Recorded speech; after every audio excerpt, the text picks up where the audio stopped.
Hola, ¿qué tal? Soy Andrea Romero y esto es Mundo Podcast, el espacio donde política, análisis, reflexión y cultura se conectan a través de los mejores podcasts de la multiplataforma Telesur.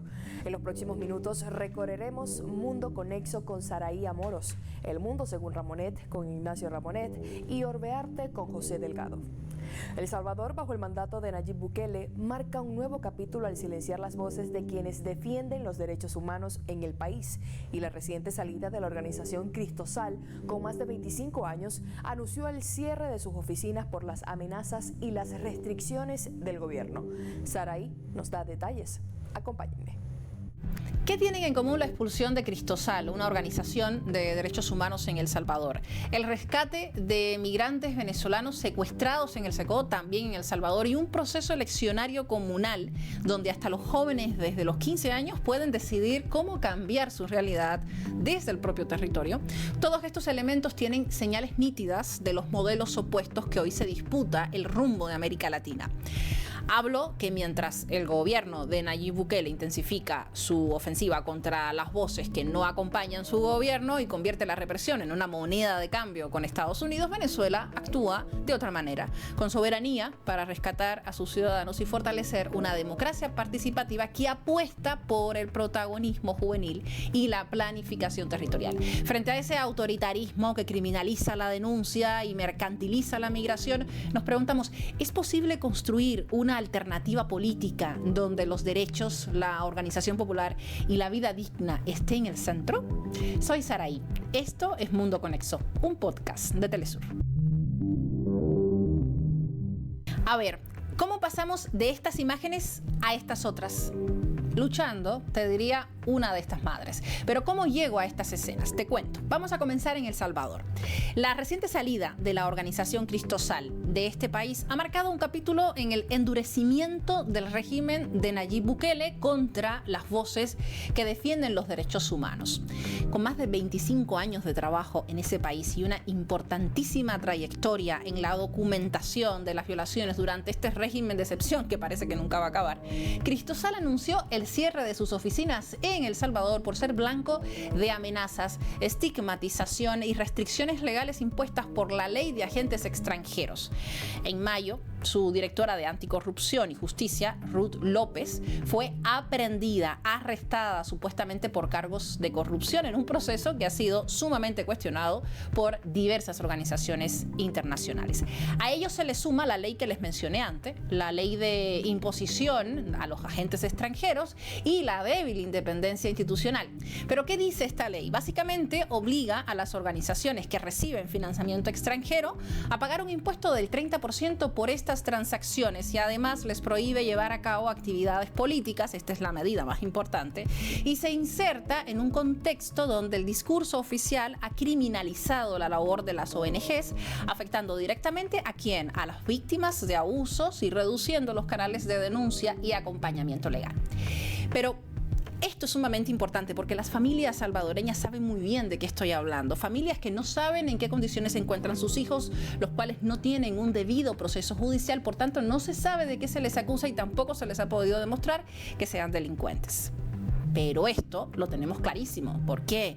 Porque bajo la política de las imágenes de encarcelamiento, de supuestos pandilleros rapados con tatuajes, en un estado de excepción que, como dicen algunos allí, no tiene fin, y un presidente que dice que no le importa que le llamen dictador, tenemos el combo completo.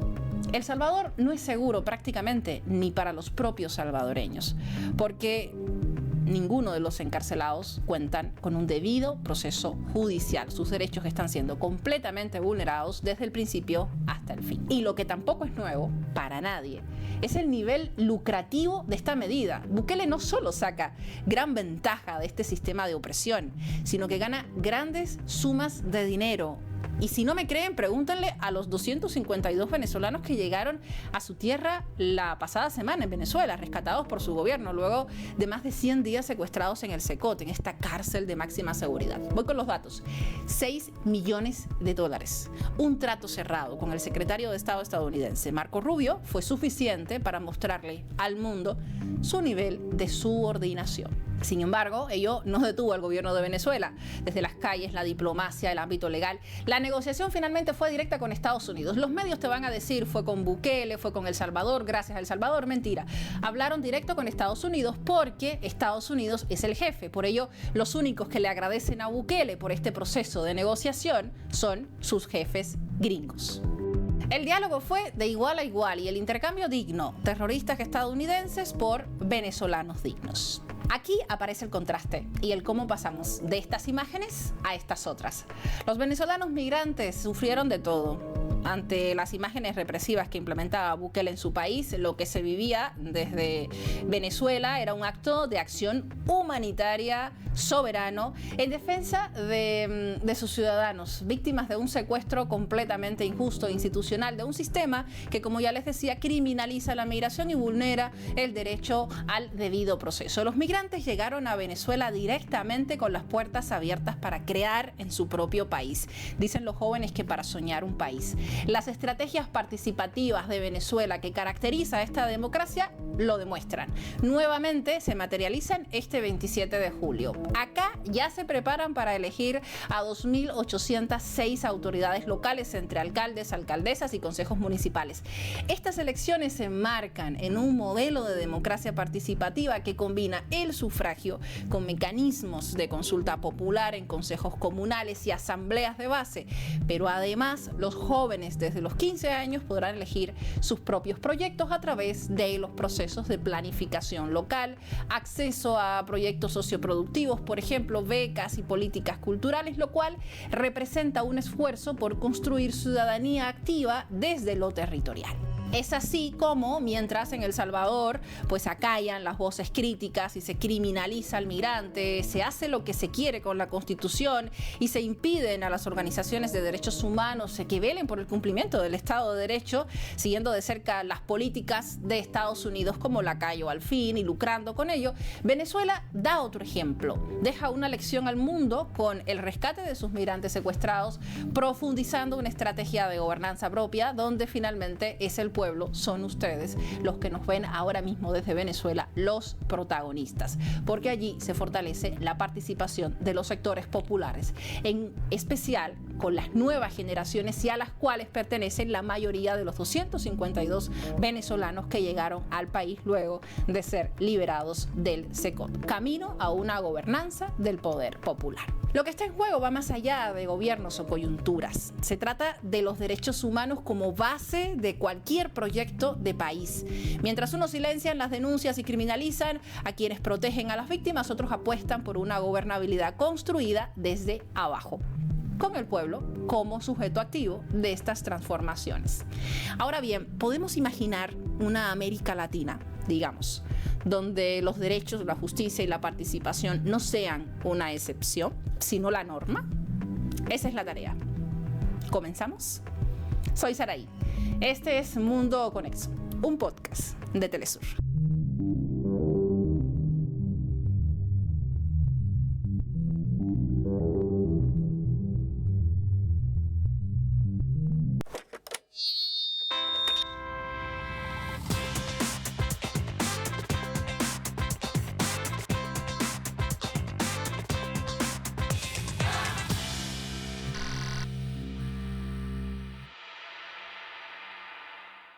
Seguimos con este segundo segmento de Mundo Podcast.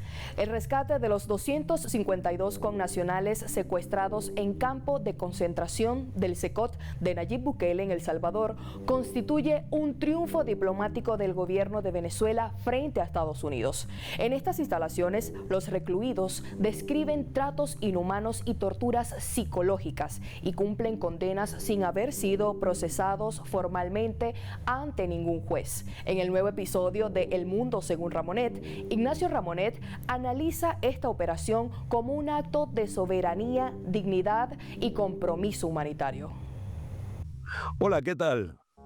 Esta semana quiero hablarles de una noticia que me ha emocionado personalmente mucho, que me ha impactado como a millones de personas, y es la cuestión de la liberación de estos 252 jóvenes venezolanos que estaban secuestrados en la cárcel abominable, verdadero campo de concentración en El Salvador, esa cárcel que se llama el Cecot y que ha creado Nayib Bukele.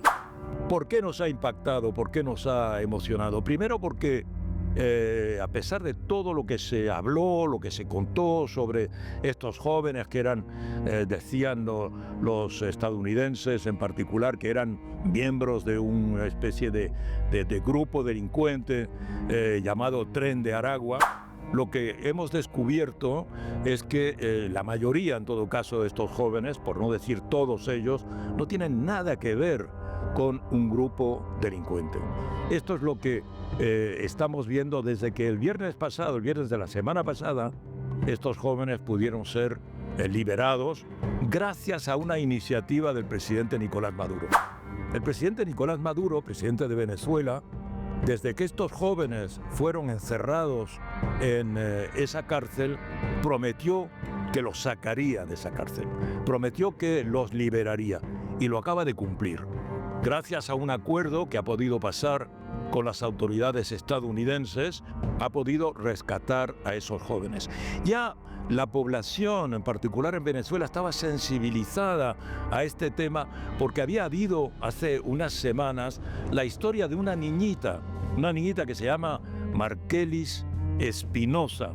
La historia de esta niñita ha tenido, yo creo, a muchas familias totalmente emocionadas, porque esa niñita, que debe tener como 3 o 4 años, se quedó sola cuando las autoridades estadounidenses desmantelaron a esa familia. Dejaron a la niña en Estados Unidos, expulsaron a la madre hacia Venezuela y encerraron al padre de esa niñita, en la cárcel de El Salvador. Cuando esa niñita pudo ser rescatada también en una operación, gracias a una iniciativa excepcional del presidente Maduro, toda Venezuela y más allá de Venezuela, todas las personas en el mundo que siguieron esa información se quedaron muy emocionadas. Esa niñita había pasado semanas en instituciones estadounidenses que no tienen ninguna capacidad para ocuparse de una niñita a la que han arrebatado a su madre y a su padre, ¿verdad? Y esta niñita pudo regresar, la madre pudo reencontrarse con la niña. Esto ocurrió hace varias semanas, lo que hacía que toda la población venezolana, independientemente de los debates políticos que pueda haber aquí, se emocionó y se solidarizó con esa niñita y con su madre. Y ahora acaba de ser liberado el padre. Así que el presidente Maduro ha conseguido reunir a estas 3 personas tan separadas por las políticas de Donald Trump, ¿verdad? Estas políticas que hacen que los inmigrantes, los migrantes en general, sean vistos o sean acusados como si fuesen delincuentes. La migración es vieja como el mundo. Todos nosotros en algún momento de nuestra vida, o nuestros padres o nuestros abuelos, hemos sido migrantes. Hemos cambiado de país o de ciudad o de región porque la gente va buscando dónde puede encontrar una mejor situación. Y migrar siempre quiere decir ir a trabajar a otro lugar, no ir a delinquir. Y por consiguiente, esta especie de ecuación que ha hecho ahora la administración Trump, en que un migrante es necesariamente un delincuente, un migrante porque no tiene papeles es un delincuente y hay que tratarlo como un delincuente, es un escándalo gigantesco. Evidentemente que el presidente Nayib Bukele se haya prestado a esta operación también es algo demencial. Nos encontramos en un mundo en el que cada vez hay menos consideración, menos humanidad, menos humanismo, como dice el presidente Maduro. Fíjense que, por ejemplo, los Estados Unidos, para expulsar a estos jóvenes, utilizaron una ley, ni siquiera una ley, una especie de decreto de 1798, que se llama la Ley del Enemigo Extranjero, para expulsarlos sencillamente, pero no expulsarlos del país, sino expulsarlos para encerrarlos en una cárcel. Entonces, este mundo deshumanizado, ¿verdad?, a esta semana ha visto cómo, con este ejemplo de los 252 jóvenes venezolanos extraídos de esa cárcel que es un campo de concentración, repito, de El Salvador. Con eso tenemos una forma de información que nos indica bien que la información a veces no es solo, digamos, hechos, datos, análisis fríos y cerebrales. También a veces las informaciones o la información es emoción, es sentimiento, es solidaridad. Y es lo que hemos visto con esta información de estas liberaciones. Y creo que merece reflexión. Así que aquí les dejo este ejemplo para meditarlo y nos vemos la semana próxima.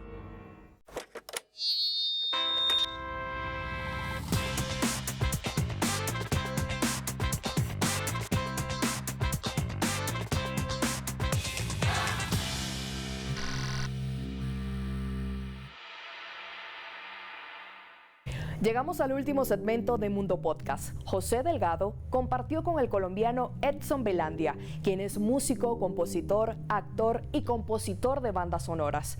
En su estilo ecléctico, combina géneros como el folclore colombiano, el rock y la trova, en un estilo el que ha denominado rasca, con quien conversó acerca de su trayectoria y anécdotas. Disfruten de esta entrega de Orbe Arte.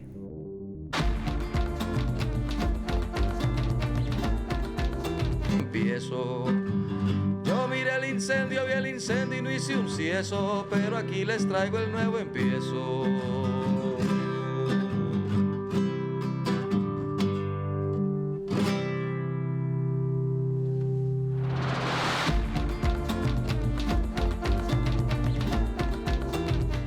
Bienvenidos, bienvenidas, gente muy querida. Soy José Delgado, esto es Orbe Arte. Muy contento de saludarles, agradeciéndoles siempre toda la conexión con ustedes, todo el esfuerzo que hacen pues ahí para seguir estos contenidos, esta familia de podcast de Telesur. Grabamos desde Caracas, Venezuela, para el mundo entero a través de las plataformas digitales de Telesur.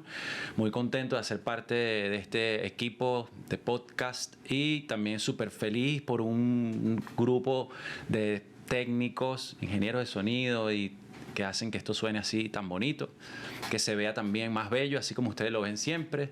También contento de este espacio de Telesur, a quienes agradezco mucho.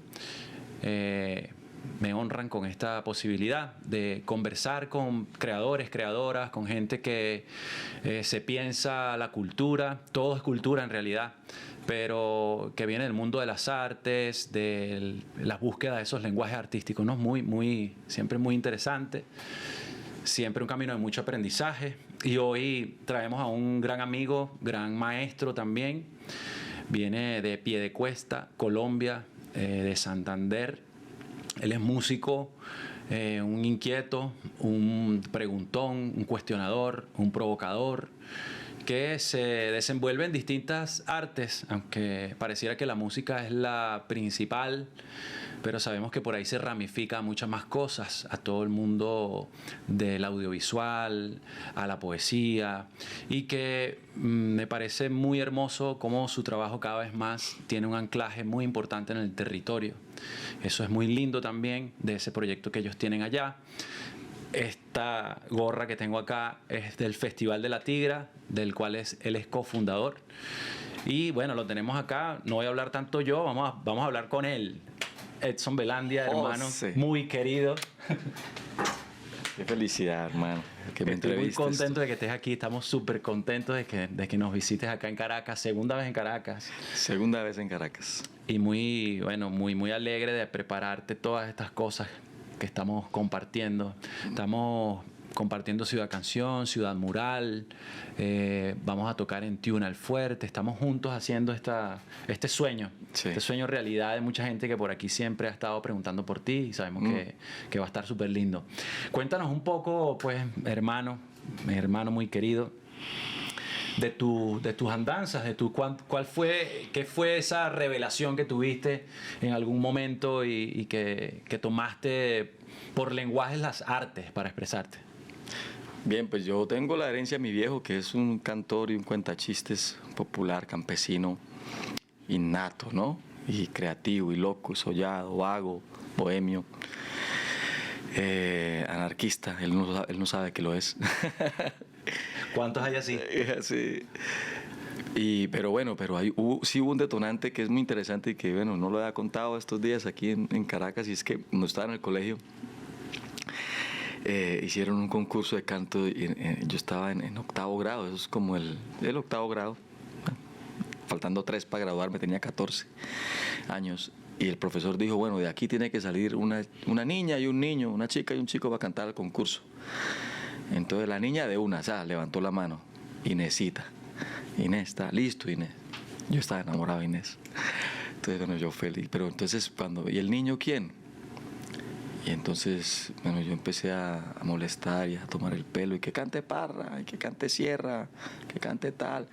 Y era como si hubiera una vocecita por allá inconsciente que me estuviera empujando a hacer eso, porque me gané como castigo ser yo el representante. Entonces, como fue tanta mi indisciplina en ese momento, el profe dijo, bueno, pues canta usted entonces, porque nadie más se atrevió, ¿no? Canta usted. Pero yo, ¿por qué? Canta usted. Pero yo, ¿qué voy a cantar? No sé. Canta usted. Y yo recuerdo que la sensación mía de ese momento era, pues sí, ¿no? Chévere, ¿no? Pero era como, pues yo nunca he cantado, ¿no? O sea, ¿qué es esto? Y hermano, es muy lindo lo que pasó, porque el primer ensayo me acompaña un compañero que iba más adelantado, ¿no? De un curso más allá, que tocaba la guitarra bien, y yo escogí una canción, y lo que es esa cosa que pasaba entre la guitarra y la voz mía, a mí me transformó. Bueno, Edson Belandia, gracias, mi hermano, nuevamente. Sí, gracias. Muchísimas gracias. Que se repita. Bienvenido siempre a esta tu casa, es tu Gracias. casa. Entra, solamente anúnciese ya, no más entra. Y muchísimas gracias a ustedes por estar ahí, por compartir, por mirar estos contenidos. Les mandamos un abrazo gigante y será hasta el próximo programa. Nos despedimos con Edson Belandia y con este servidor cantándoles Venezuela. Chao, chao.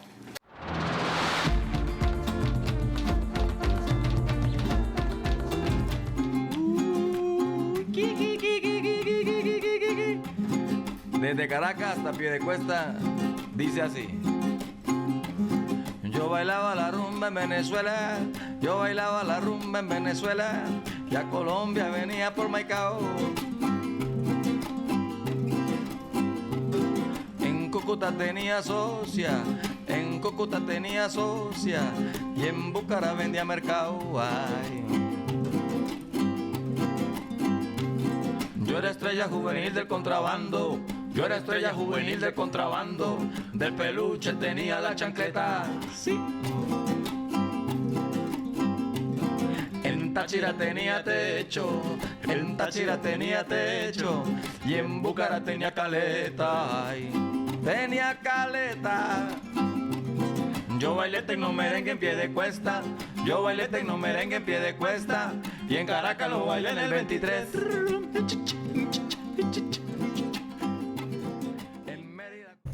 Así ponemos punto final al programa de Mundo Podcast, el programa en el que los podcasts saltan a la pantalla. Recuerden que pueden contactarnos y enviar sus comentarios y sugerencias a través de las distintas cuentas de redes sociales, tanto en Instagram como en X, @TelesurTV, y en el canal de YouTube Mundo Podcast Telesur. Allí podrán disfrutar de los episodios anteriores. Quien les habló, Andrea Romero. Fue un placer acompañarles. Nos vemos en una próxima entrega. Hasta entonces.